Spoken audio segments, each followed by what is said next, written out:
What's going on, guys? I've got here a 2019 Chrysler Pacifica, and I'm using this car to point out to you the location of the multiple fuses and the relays for the operation of your starter.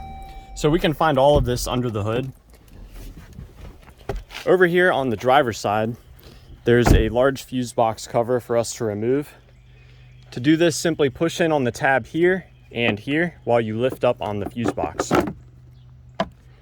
With that cover set aside, we can look at the fuses and relays here for the starter. Now, as far as the relays, you're either going to have one or two relays, depending on if your vehicle has the automatic start-stop system. Those two relays can be found here. So the first one, K1, that is the starter relay. Every Pacifica will have your starter relay here. If your Pacifica has the start-stop system, you'll have an additional relay here. Both of these will work together to send power to the starter. Now, my favorite way to troubleshoot the starter relay is to have someone inside the car trying to start the engine. And while they're doing that, I'll just come here and I'll gently tap on these relays. Sometimes relays can get stuck, and by tapping on the relays or wiggling them, you can get them to start working again. Further troubleshooting beyond that, we can try swapping these relays with some other relays. All of the rectangular relays are the same part number.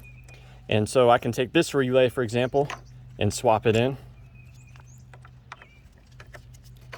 And you'll want to go ahead and swap in, if you have both start-stop and the starter relays, you'll want to swap both of them at the same time. So what I've done, I've swapped both of these. These relays are for the blower motors in the front and in the rear. If after I make this switch, the car starts, but one of my blower motors is no longer working, then that lets me know that it's very likely that one of these relays here has failed. Now, I mentioned the fuses. There are two main fuses. The first one is real easy to get to. It's right here, this 30 amp fuse. You can just pull this out like so. Sometimes you can tell if they're blown just by looking down through the top. Now, the second fuse I'm going to show you is much harder to get to.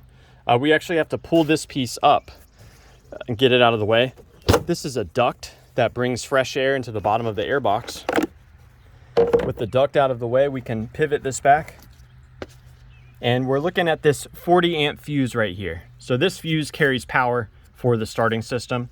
You can't really visually check this, but you can use a voltmeter to test for continuity between this plate and the exposed metal there. And while you're here at the battery, you'll want to go ahead and make sure that your battery connections are clean, tight, and free of corrosion. You'll also wish to check your battery if you have the opportunity. So yeah, I hope that this information was helpful for you, or at the very least, a good starting point. Please do let me know down below if you have any questions or advice about the starting system on the Chrysler Pacifica. Thanks for watching.